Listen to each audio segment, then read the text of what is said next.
ہم نے اسے اسلام کے ارکان اور ساری تعلیمات بتائیں اور چند صورتیں بھی قرآن پاک کی اس کو سکھا دیں۔ دوستو، جب رات ہوئی ہم لوگ عشاء کی نماز پڑھ کر سونے لگے تو اس نے ہم سے پوچھا کہ کیا تمہارا معبود جس کو تم خدا کہتے ہو وہ رات کو سوتا ہے کیا؟ تو ہم نے کہا کہ وہ پاک ذات حی قیوم ہے، وہ نہ تو سوتا ہے اور نہ اس کو اونگ آتی ہے۔ وہ کہنے لگا کہ تم کس قدر نالائق بندے ہو کہ آقا تو جاگتا رہے اور تم سو جاؤ۔ ہمیں اس کی اس بات سے بڑی حیرت ہوئی۔ جب ہم اس جزیرہ سے واپس جانے لگے تو وہ کہنے لگا کہ مجھے بھی اپنے ساتھ ہی لے چلو تاکہ میں بھی تم لوگوں کے ساتھ دین کی باتیں سیکھ سکوں۔ تو ہم لوگوں نے اسے اپنے ساتھ لے لیا اور ہم نے اپنا سفر پھر سے شروع کر دیا، اور کچھ دن بعد ہم شہر ابادان پہنچے تو میں نے اپنے ساتھیوں سے کہا کہ یہ آدمی نو مسلم ہے، یعنی اس نے ابھی اسلام قبول کیا ہے، تو اس کے لیے کچھ معاش کا فکر بھی چاہیے۔ ہم نے کچھ درہم چندہ جمع کیا اور اس کو دینے لگے تو وہ پوچھنے لگا کہ یہ کیا ہے؟ ہم نے اس سے کہا یہ کچھ درہم ہیں، ان کو تم اپنے اوپر خرچ کر لینا۔ تو وہ کہنے لگا لا الہ الا اللہ، تم لوگوں نے مجھے ایسا راستہ دکھایا ہے جس پر تم لوگ خود بھی نہیں چلتے ہو۔ میں ایک جزیرہ میں تھا اور ایک بت کی پرستش کرتا تھا، خدائے پاک کی پرستش بھی میں تو نہیں کرتا تھا، لیکن اس نے اس حالت میں بھی مجھے ہلاک نہیں کیا تھا، حالانکہ میں اس کو جانتا بھی نہیں تھا۔ پس وہ اس وقت مجھے کیوں ہلاک کرے گا جبکہ میں اس کو پہچانتا بھی ہوں اور اس رب کی عبادت بھی کرتا ہوں۔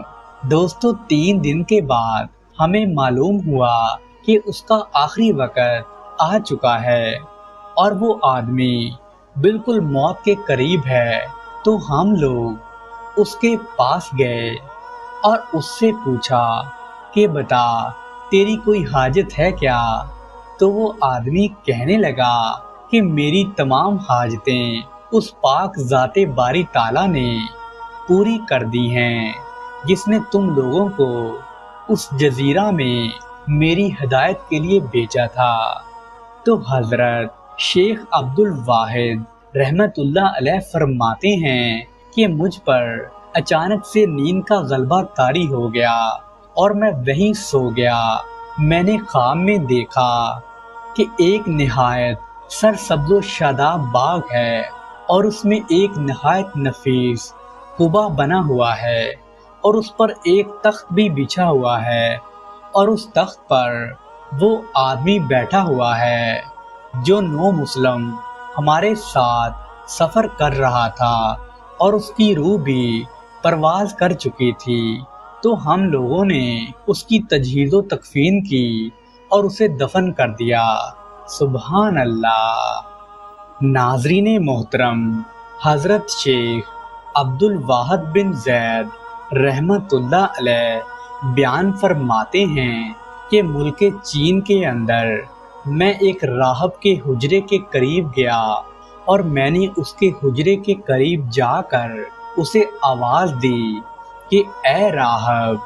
میں نے اسے 2 بار آواز دی لیکن آگے سے کوئی جواب نہیں آیا۔ جب میں نے تیسری بار اسے پکارا تو اس نے مجھے اپنے حجرے سے باہر جھانک کر دیکھا اور کہنے لگا کہ اے شخص، میں راہب نہیں ہوں، راہب وہ ہے جو اللہ سبحانہ و تعالیٰ سے ڈرے اور اس کی کبریائی کی عزت کرے اور اس کی بلاؤں اور مصیبتوں پر صبر کا اظہار کرے اور اس کی تقدیر پر راضی ہو جائے اور اس کی عطا پر اس کی تعریف اور حمد بجا لائے اور اس کی نعمتوں کا شکر ادا کرے اور اس کی قدرت کو مانے اس کے جلال کے آگے سرنگوں ہو جائے، اس کے حساب و عذاب میں فکر کرے اور دن روزہ میں اور رات قیام میں بسر کرے، اسے جہنم اور سوال و جواب کے ذکر نے جگا رکھا ہو، اور میں تو محض ایک کاٹ کھانے والا کتا ہوں جس نے خود کو اس صومعہ میں بند کر رکھا ہے تاکہ کسی کو اپنی زبان سے کاٹ نہ لے۔ تو شیخ عبد الواحد نے فرمایا کہ یہ بتاؤ کہ کس چیز نے لوگوں کی معرفت کے بعد تمہیں اللہ سبحانہ و تعالیٰ کی طرف سے غافل کر رکھا ہے؟ تو وہ راہب فرمانے لگا کہ اے برادر، اللہ سبحانہ و تعالیٰ کی معرفت کے بعد اس سے غفلت نہیں ہوتی۔ ہاں، جس شے نے لوگوں کو اس سے بہکایا ہے وہ دنیا کی محبت اور اس کی زینت ہے، اور اس لیے کہ یہی معصیت اور نافرمانی کی بنیاد بھی ہے۔ دانش مند تو وہ ہے جو اسے دل سے نکال دے اور اپنے گناہوں سے اللہ سبحانہ و تعالیٰ کے دربار میں توبہ کرے اور اس سے قریب کرنے والی چیزوں کی طرف راغب ہو جائے۔ تو حضرت عبد الواحد بن زید فرماتے ہیں کہ میں ایک راہب کے صومعہ پر گزرا اور اپنے ساتھیوں کو الگ ٹھہرا کر میں نے راہب سے بات کی اور یہ پوچھا کہ اے راہب، علم و یقین کیا ہے؟ تو راہب نے پردہ ہٹا کر جواب دیا کہ اے عبد الواحد، اگر علم و یقین پانا چاہتے ہو تو اپنے اور دنیاوی شہوت کے درمیان لوہے کی ایک دیوار کھڑی کر لو۔ تو یہ کہہ کر اس نے پردہ گرا دیا۔ سبحان اللہ۔ ناظرین محترم، حضرت شیخ عبد الواحد بن زید رحمۃ اللہ علیہ اور حضرت ایوب ملک شام میں سفر فرما رہے تھے کہ انہوں نے ایک حبشی شخص کو دیکھا جو لکڑیوں کا بوجھ سر پر اٹھائے ہوئے ایک طرف کو جا رہا تھا۔ تو حضرت شیخ عبد الواحد نے اس حبشی سے پوچھا کہ اے حبشی، بتا تیرا رب کون ہے؟ تو وہ حبشی کہنے لگا کہ مجھ جیسے شخص سے آپ یہ پوچھ رہے ہیں۔ یہ کہہ کر اس نے لکڑی کا بوجھ زمین پر رکھا اور آسمان کی طرف سر اٹھایا اور کہنے لگا کہ اے میرے پروردگار، اس لکڑیوں کو سونا بنا دے۔ چنانچہ لکڑیوں کا وہ بوجھ فوری طور پر سونے میں تبدیل ہو گیا۔ تو اس نے کہا، کیا آپ اسے دیکھ رہے ہیں؟ تو حضرت شیخ عبد الواحد کہنے لگے کہ ہاں، میں دیکھ رہا ہوں۔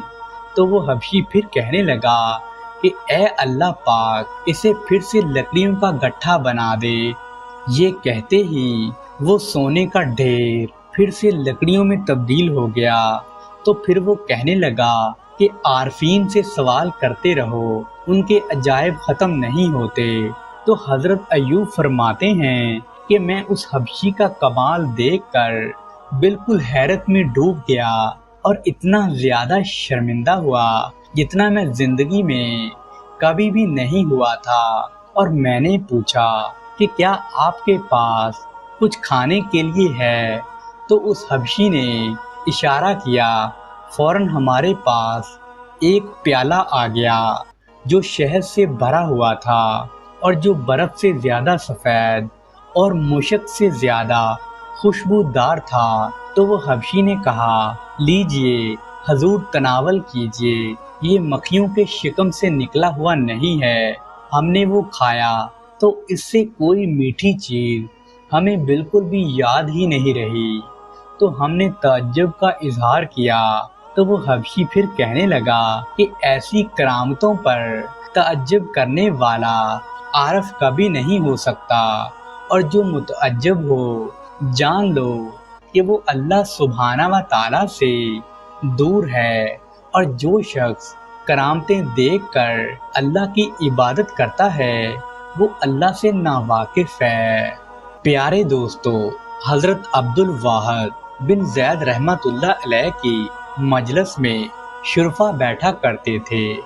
ایک روز ان میں سے کسی نے کہا کہ ہم لوگوں کو تنگ دستی کی وجہ سے تباہی اور موت کا خطرہ ہے، حضرت آپ دعا فرما دیجئے۔